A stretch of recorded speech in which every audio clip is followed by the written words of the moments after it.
Hello नमस्कार, this is अंकुर गुप्ता, एक premiere real estate professional. और एक नई स्कीम आई है ईडा यमुना एक्सप्रेसवे अथॉरिटी की तरफ से BHS 10 2024 built up house scheme 2024 पहले आओ पहले पाओ की स्कीम। और इस स्कीम में फ्लैट्स आए हैं। बिल्ट अप हाउस क्या होते हैं? फ्लैट्स आए हैं। और पिछली फ्लॉप स्कीम की तरीके से ये स्कीम भी आई है। और इसमें पैसा लगाना चाहिए या नहीं लगाना चाहिए, इस पर्टिकुलर वीडियो के थ्रू मैं आपको पूरी तरीके से सच्चाई और ईमानदारी के साथ पूरी तरीके से एक्सप्लेन करूंगा इसमें पैसा लगाना चाहिए या नहीं लगाना चाहिए। और देखिए, हमारा काम सिर्फ सच्चाई बताने का होता है, तो मैं इस स्कीम की सच्चाई बता दूंगा। मैंने पिछली स्कीम की सच्चाई बताई थी, RPS रेसिडेंशियल प्लॉट स्कीम 2024 09 2024 की। और मैंने कहा था कि बहुत अच्छी स्कीम है और बहुत सारे यूट्यूबर्स ने, फर्जी यूट्यूबर्स ने इसमें कहा कि अथॉरिटी ने कांड कर दिया है, बैंक के साथ घोटाला कर दिया है। 361 प्लॉट की स्कीम आई थी तो उसको पहले अब 2 लाख से ज़्यादा लोगों ने अप्लाई कर दिया है। तो देखिए, कोई अच्छी स्कीम होती है तो अथॉरिटी भी चाहती है कि उसका भला हो, लेकिन कोई घटिया स्कीम आती है तो मैं उसको सपोर्ट भी नहीं करता हूँ। ये रियलिटी है। वो अच्छी स्कीम थी।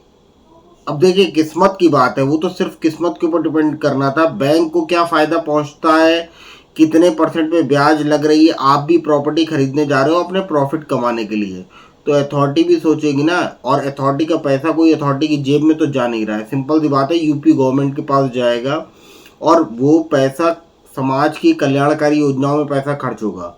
लेकिन सिर्फ बेफालतू के तथ्य लेके आ जाना और अपने आप को बहुत बड़ा यूट्यूबर साबित करना, ये बहुत सारे दोगले यूट्यूबर्स का काम होता है। मेरा काम ये नहीं होता। मेरा काम होता है आपको हकीकत बताना। जो अच्छी स्कीम है उसमें आपको अप्लाई करना चाहिए। बाकी भगवान की मर्जी, आपकी किस्मत। अगर ऊपर वाले ने डिसाइड की है कि उसमें आपका प्लॉट निकलना है तो निकलेगा ही, चाहे उसमें 2 लाख क्या 50 लाख लोग अप्लाई कर दें, 361 क्या 100 प्लॉट भी हो जाए, आपका पैसा कोई अथॉरिटी खाएगी नहीं।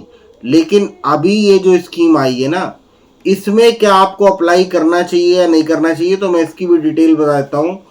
यीडा बिल्डअप हाउसिंग स्कीम जो आई है, जिसका स्कीम कोड है BHS 10 2024, स्कीम ओपन हो रही है 19/9/2024। स्कीम जो क्लोज हो रही है वो 31 मार्च 2025 को क्लोज हो रही है। मतलब बहुत भरपूर मौका है, जितने ज़्यादा संख्या में लोग अप्लाई कर ले। लेकिन मेरी सजेशन यही है कि इस घटिया स्कीम में आप अपना एक पैसा, अपना 1 रुपया मत डालना। और देखिए, मैंने पहले भी कहा था कि देखिए, फ्लैट में वहीं इन्वेस्ट करना चाहिए जहां आप रह सकते हो। यमुना एक्सप्रेसवे में आज की डेट में पिछली स्कीम इनकी फ्लैट की सुपर फ्लॉप साबित हुई थी। ये स्कीम भी इनकी सुपर फ्लॉप साबित होने जा रही है।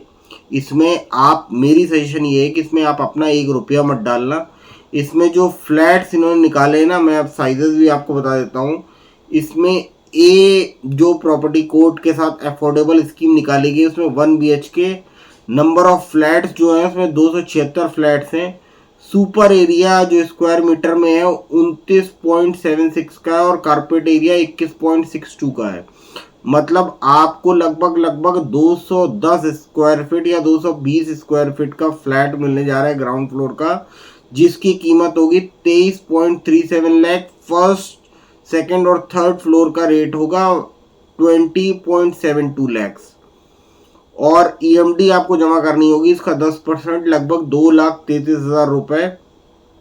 कोई फायदा नहीं है।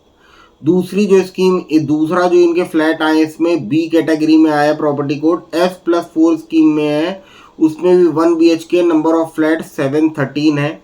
सुपर एरिया उसका 54.75 स्क्वायर मीटर में और कारपेट एरिया 36.97, यानी कि ऑलमोस्ट आपका 400-450 स्क्वायर फीट का फ्लैट, जिसमें आपको टोटल कॉस्ट जो पे करनी है वो 33.05 लैक्स है और जिसकी EMD जाएगी 3,30,000। मतलब 120 मीटर के प्लॉट से भी ज़्यादा इसकी कीमत है। अनडेवलप्ड एरिया में, जहां सिर्फ जंगल और झाड़ के अलावा कुछ दिखता नहीं है, ऐसे अनडेवलप्ड एरिया में पैसा क्यों लगाना, ये महामूर्खता साबित होगी। और तीसरा जो इसकी कैटेगरी है प्रॉपर्टी कोड की, वो है सी कैटेगरी में स्कीम डिटेल के हिसाब से S+16 इसको नाम दिया गया है। टाइप ऑफ फ्लैट्स 2 BHK है। नंबर ऑफ फ्लैट्स जो आ रहे हैं 250 आ रहे हैं। सुपर एरिया 99.86 और कारपेट एरिया 64.72। अगर इसको भी कैलकुलेट करते तो आपका 700 750 स्क्वायर फीट से ज़्यादा एरिया नहीं है। उसके लिए ये डिमांड कर रहे हैं 45.09 लाख की, और EMD 4,50,900 रुपए की EMD जमा होनी है। अब क्या ऐसी स्कीम में आपको अप्लाई करना चाहिए? बिल्कुल नहीं, मेरी तरफ से नो है। देखिए, फ्लैट तो मैंने पहले भी कहा था, या तो मजबूर या तो मूर्ख आदमी फ्लैट में इन्वेस्टमेंट करता है। मजबूर इस सेंस में कि आपको भाई चलो किसी को किराया देने से अच्छा है कि आप बैंक को EMI दे दो, लेकिन वो एक डेवलप्ड एरिया के लिए, जैसा ग्रेटर नोएडा है, जैसा दिल्ली है, जैसा नोएडा है, जैसा फरीदाबाद है, जैसा गुड़गांव है, वहाँ पे अगर आपको कोई फ्लैट मिल रहा है उसमें आप अपना पैसा लगा दो, और रेंट देने से अच्छा कि आप अपना EMI बैंक को दो, प्रॉपर्टी आपके नाम पे हो जाएगी। लेकिन ऐसे एरिया में जहाँ पे सेक्टर 22D में आप फ्लैट खरीदोगे, फ्लैट खरीदने का कोई मतलब नहीं रह जाता। अननेसेसरी आप अपने आप को रिस्की सिचुएशन में डालोगे। बैंक ऑफ बड़ौदा से इन्होंने टाइप कर लिया है, कुछ भी कर लिया है। आप ऐसी स्कीमें, देखिए मेरे हिसाब से 1 रुपया मत लगाना। फ्लैट्स में पैसा लगाना मतलब अपने पैरों पे कुल्हाड़ी मारना है, खास तौर पे अनडेवलप्ड एरिया में। यहाँ आपका फ्लैट ना 2 3 4 साल 5 साल बाद आपको पोजीशन मिलेगा, ठीक है।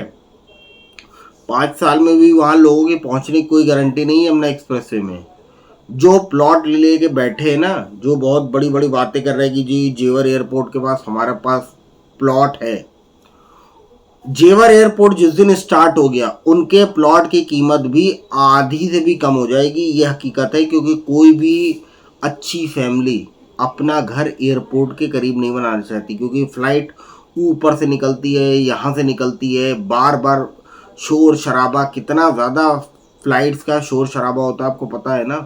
तो जेवर एयरपोर्ट के आसपास फ्लैट्स क्या, प्लॉट्स की भी कोई वैल्यू रहती नहीं है।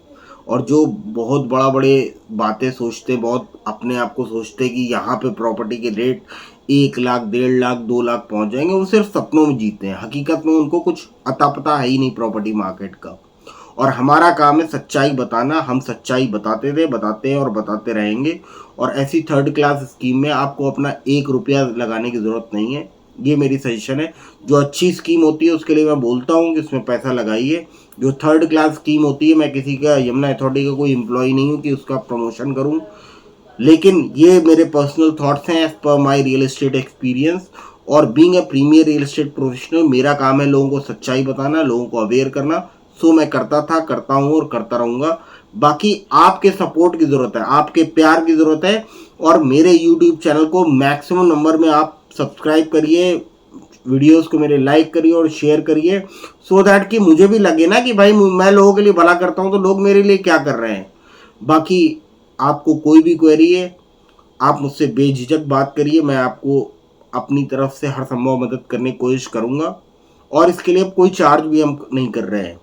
आप मुझसे बात करिए, मैं आपको मदद करूँगा। और आप किसी भी तरीके की क्वेरी जो होगी उसको रिजॉल्व करने की कोशिश करूँगा। बाकी thank you, have a good day, जय हिंद, जय भारत।